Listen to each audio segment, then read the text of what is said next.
시편 23편 1절에서 6절입니다. 우리 한 절씩 교독하도록 하겠습니다. 여호와는 나의 목자시니 내게 부족함이 없으리로다.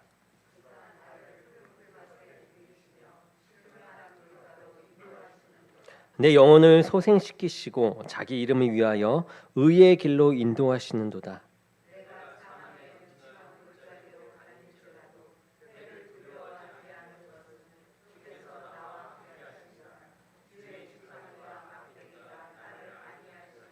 주께서 내 원수의 목전에서 내게 상을 차려주시고 기름을 내 머리에 부으셨으니 내 잔이 넘치나이다.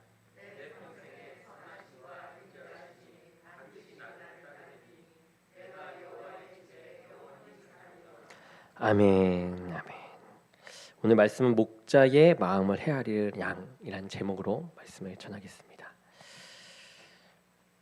성경에는 하나님을 경험한 수많은 사람들이 등장하죠. 그런데 그 중에서 하나님께서 특별히 인정한 사람이 있는데 바로 오늘 시편 말씀을 쓴 다윗입니다. 하나님께서는 유독 이 다윗을 자신의 마음에 합한 사람이라고 하셨습니다. 사도행전 13장 22절에 패하시고 다윗을 왕으로 세우시고 증거하여 가라사대 내가 이새의 아들 다윗을 만나니 내 마음에 합한 사람이라 내 뜻을 다 이루게 하리라 하시더니 라고 하셨습니다. 하나님의 마음에 합하다라는 것은 하나님의 마음을 잘 헤아리고 깨달아서 따르는 것을 이야기하죠. 수많은 사람들을 우리가 만나 보는데요. 다윗을 만났더니 하나님께서 너무 좋으셨던 것입니다.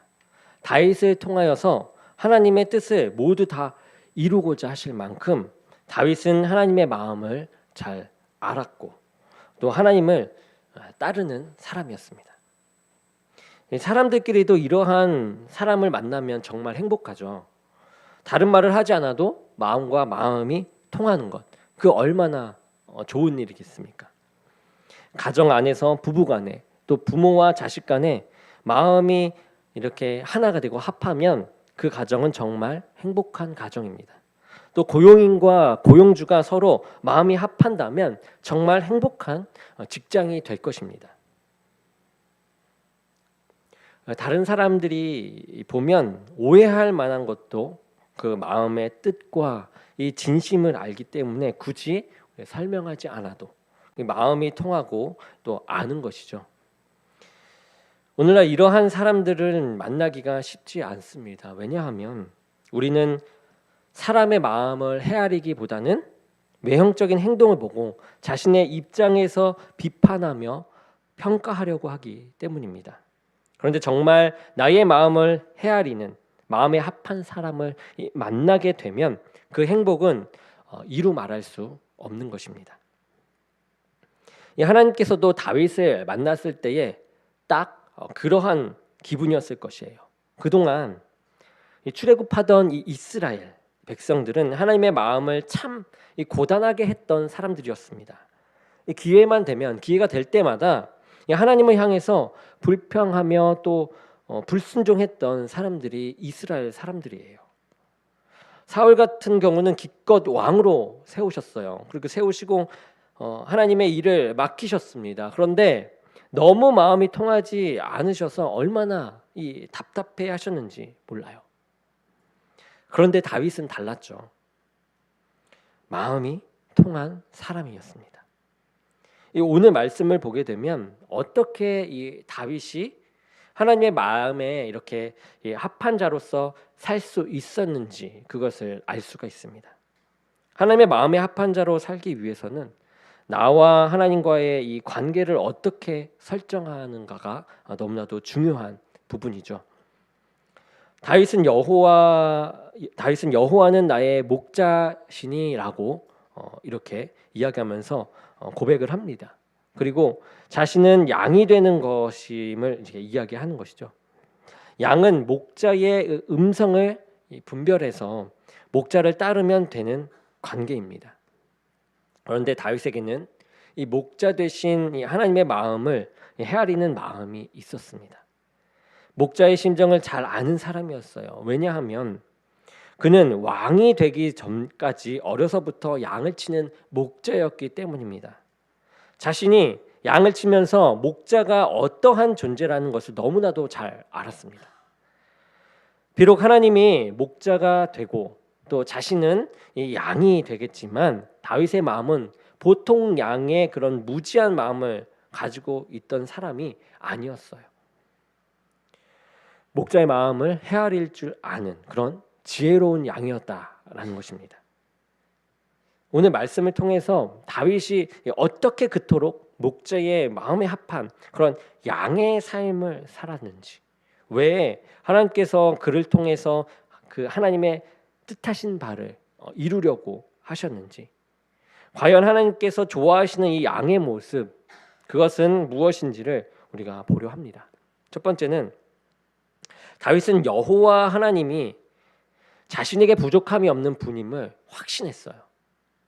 다윗이 믿는 목자는 양들이 필요한 것들을 양들보다 더 잘 알고요, 그것을 부족함 없이 채워주는 존재가 바로 목자이죠. 양들이 스스로 해결할 수 없는 그런 먹을 것을 해결하고 그들의 안전을 해결합니다. 자기 자신은 추위 가운데 떨고 고단하더라도 양들을 위하여서 밤을 새며 돌보는 것이 바로 이 목자라는 것을 이 다윗은 너무나도 잘 알고 있었습니다. 경험에서 우러나는 것이죠. 목자와 함께하면 부족함이 없는 것이에요. 설령 부족함이 있다라고 여겨지더라도 그 부족함은 내가 스스로 채울 수 있는 것이 아니라 목자로부터 채워지는 것을 아는 것입니다. 다윗에게 있어서 하나님은 참된 목자세요. 자신의 이 모든 필요를 아시고 채워주시는 분이십니다. 그런데 다윗이 참 위대한 것은 무엇이냐? 자신이 필요한 것이 육신적인 것만이 아니라는 것을 너무나도 잘 알았다라는 것입니다. 다윗은 목자 되신 여호와께서 이 푸른 초장과 또 쉴만한 물가로 인도하신다라고 했습니다. 목자가 양을 이끄는 곳은 푸른 초장이고 쉴만한 물가이죠. 우리의 육적인 필요를 채워주시는 것도 이 목자 되신 하나님의 관심 중에 하나입니다. 이스라엘 백성을 40년간 광야 생활로 이끄실 때에 이스라엘 백성들은 하루하루 어떻게 먹고 물을 마실까? 이 대책이 서지 않았습니다. 그런데 여러분, 아침마다 그들의 먹을 것을 공급하시고 마실 물을 공급하셨던 분이 바로 여호와 하나님이십니다.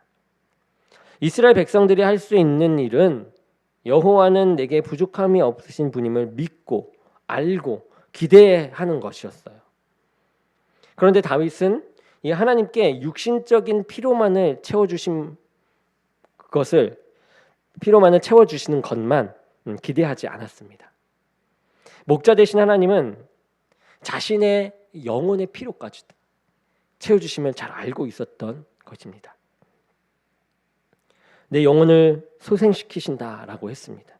아무리 육신적으로 왕이 되고 또 권력을 가지고 또 풍요로운 삶을 산다라고 할지라도 이 영혼이 죽게 되면 그 인생은 껍데기일 것을 너무나도 잘 알고 있었습니다. 내 영이 살아야 하나님의 의의 길을 걸어갈 수가 있고 하나님의 영광을 돌릴 수 있는 그런 온전한 양이 될 수 있음을 잘 알고 있었던 것이 바로 다윗이에요. 하지만 세상 사람들이 여호와 하나님을 목자로서 인정하지 않고 따르지 않는 것은 육신의 필요만을 구하면서 살아가기 때문이죠. 하루하루를 살아가는 이유도 무엇을 먹고 마실까 걱정하며 이 육신의 필요를 쫓아 살아갈 때가 많아요. 그렇지만 영혼의 필요를 알고 그 필요를 채우고자 하나님을 따라가는 이들은 많지 않습니다. 하지만 하나님께서 모든 사람의 찬 목자가 되시는 것은 이 그들의 진정한 필요를 다 아시기 때문이에요. 하나님은 우리의 육신적인 필요와 이 영적인 필요를 아시고 채워주실 수 있는 유일한 분이십니다. 이 세상에 어떠한 존재도 우리의 영혼의 필요를 채울 만한 분이 여러분 존재하지 않습니다. 오로지 우리 하나님. 이 하나님만이 우리의 영혼의 굶주림과 또 목마름에 관심을 가지시고 채워주시는 분이세요. 우리는 이 사실을 믿으며 우리의 육신의 필요만이 아니라 우리의 영혼의 필요까지도 아시고 채워주시는 이 목자 되신 하나님, 이 주님을 신뢰하며 따라가야 하는 것입니다. 두 번째, 다윗은 사망의 음침한 골짜기로 다닐지라도 이 주님의 보호하심을 믿었어요. 목자가 양들을 인도할 때에 여러분 푸른 초장으로 인도하면 양들이 잘 따라올 것입니다. 하지만 목자가 사망의 음침한 골짜기로 자신을 데리고 간다면 긴장하게 되며 두려워할 수밖에 없죠. 사망의 음침한 골짜기라고 한다면 그것은 이 죽음의 그림자가 드리운 그런 골짜기입니다. 그 골짜기는 들어가면 죽을 것 같이 느껴지는 곳이에요. 어떤 이 잔인한 맹수가 그곳에 있을지 우리는 모릅니다. 성도들이 목자 대신 이 예수 그리스도를 따라간다고 하지만 따라가기를 주저하고 포기할 때가 있습니다. 바로 사망의 음침한 골짜기로 다닐 때이죠. 경제적인 이 어려움으로 죽을 것 같은 때가 있습니다. 육신의 병듦으로 인해서 여러 가지 가정과 직장의 문제로 인하여서 죽을 것 같을 때가 있습니다. 교회에 사역을 하면서도 그래요. 정말 도망가고 싶을 때도 있을 것입니다. 이럴 때에 우리의 목자 되신 이 주님을 떠나기가 가장 쉬운 위기의 때이죠.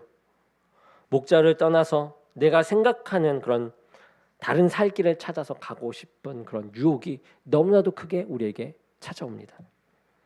그런데 다윗은 그렇지 않았어요. 다윗은 그러한 순간에 두려워하지 않았다고 했는데 그 이유는 바로 주께서 나와 함께 하실 것을 믿었기 때문입니다.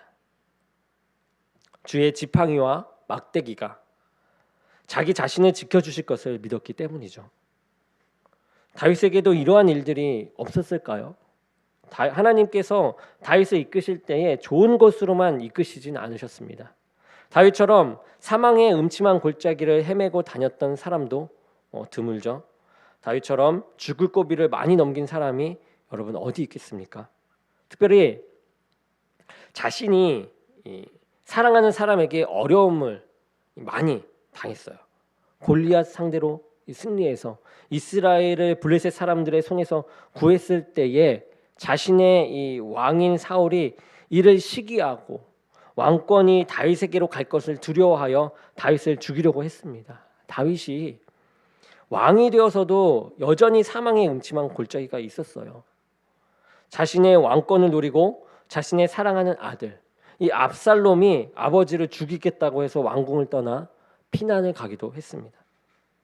왕이 되어서 수많은 이 대적들과 싸우면서 이스라엘을 지켰습니다. 다윗은 죽을 것 같은 사망의 음침한 골짜기를 수없이 다녔습니다. 목자 되신 하나님께서는 다윗을 자기를 위하여 의의 길로 인도하십니다. 그런데 그러한 하나님의 의를 이루기 위해서 하나님의 뜻을 이루기 위해서 반드시 통과해야 하는 것, 그것이 바로 사망의 음침한 이 골짜기인 것입니다. 그것을 다닐지라도 두려워하지 않는 오직 한 가지 이유는 주께서 나와 함께 하신다라는 것이죠. 주의 지팡이와 이 막대기가 나를 안위하시기 때문입니다. 지팡이와 막대기로 나를 괴롭히는 그 원수들을 치시고 나를 지켜주시는 것입니다. 거기다가 주께서 내 원수의 목전에서 내게 상을 베푸신다라고까지 하셨습니다. 하나님께서 베푸시는 그 음식을 먹는다라는 것은 하나님과의 깊은 그런 교제를 말해요. 하나님께서는 다윗의 머리에 기름을 발라주셨고 하나님께서 자신의 잔을 넘치게 해주셨습니다. 다윗을 하나님과의 이 깊은 교제의 자리, 잔치의 자리에 허락해 주셨습니다. 하나님께서는 다윗을 사망의 음침한 골짜기를 지나게 하시고 이제는 그를 해하려고 하는 많은 사람들 앞에서 다윗을 지극히 높여주시는 것입니다. 양들이 있는 곳에 함께 따라다니는 것은 양들을 노력하려는 맹수들입니다. 호시탐탐 양을 해하려고 하는 것이죠. 하지만 이 양들이 그 맹수들, 원수들 앞에서 풀을 뜯으며 평안을 얻는 것은 목자의 이 막대기와 지팡이가 자신들을 안위하도록 지켜주시는 것을 믿기 때문입니다. 우리가 다윗과 같이 하나님의 이 베푸시는 상을 받을 수 있는 것은 우리의 주변에 원수가 없어서가 아닙니다. 하지만 목자가 지켜주시기에 영접해 주시기에 그 앞에서 그 베풀어 주신 음식을 먹으며 기름 부음을 받고 그 잔을 받는 것이죠. 우리에게 사망의 음침한 골짜기가 있고 원수들이 나를 해하려고 한다 할지라도 여러분 두려워하지 마십시오. 우리가 목자 되신 주님 안에 있을 때에 그분의 강하신 팔로 저와 또 여러분들을 지켜주실 줄 믿습니다. 구원해 주실 줄 믿습니다. 말씀을 정리하겠습니다. 여러분 다윗은 고백을 합니다. 내 평생의 선하심과 인자하심이 정녕 나를 따를 것입니다. 그리고 내가 여호와의 집에 영원히 거할 것입니다. 다윗은 목자 되신 이 하나님이 얼마나 선한지를 알고 있었습니다. 마가복음 10장 18절에 예수께서 이르시되 내가 어찌하여 나를 선하다 일컫느냐 하나님 한 분 외에는 선한 이가 없느니라. 비록 이 사망의 음침한 이 골짜기를 다니게 되는 순간도 있지만 그래도 하나님은 선하심을 잘 알고 있었습니다. 주변의 상황을 보고서 하나님이 선하시다 하지 않다라고 평가하는 것이 아닙니다. 선하시다 선하지 않다라고 이렇게 평가하는 것이 아니에요. 다윗은 목자 되신 하나님이 얼마나 인자하신지를 잘 알고 있었어요. 그 양들을 얼마나 사랑하신지를 다윗은 믿어 의심치 않았습니다. 요한일서 4장 8절을 보게 되면 사랑하지 아니하는 자는 하나님을 알지 못하나니 이는 하나님은 사랑이심이라라고 하였습니다. 하나님이 선하시고 하나님이 인자하시다는 것은 상황에 따라서 평가받아야 하는 것이 아니라 변할 수 없는 진리입니다. 이것은 결코 포기할 수 없는 우리의 믿음이 되는 것이에요. 우리가 다윗과 같이 믿고 따르는 목자이신 이 하나님은 선하시고 인자하신 분인 것을 우리가 기억하시기 바랍니다. 그리고 이제 예수 그리스도께서 이 땅에 오셔서 우리의 참 목자가 되어 주셨습니다. 또 요한복음 10장 11절에 나는 선한 목자라 선한 목자는 양들을 위하여 목숨을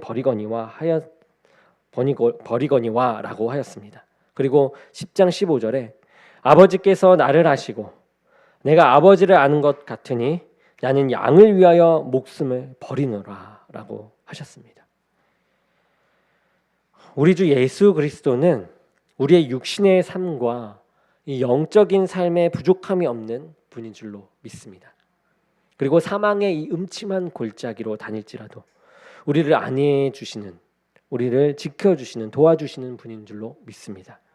그리고 내 원수의 목전에서 내게 상을 차려주시고 우리를 당신의 영원한 집으로 인도해 주실 줄로 믿습니다. 다윗이 하나님의 이 마음의 합한 자가 될 수 있었던 것은 자신은 목자 되신 하나님의 양이었지만 자신의 이 목자이신 하나님의 마음을 헤아리는 양이었기 때문입니다. 자신이 양을 쳤던 목자였기 때문에 하나님의 마음을 너무나도 잘 알고 있었던 것이죠.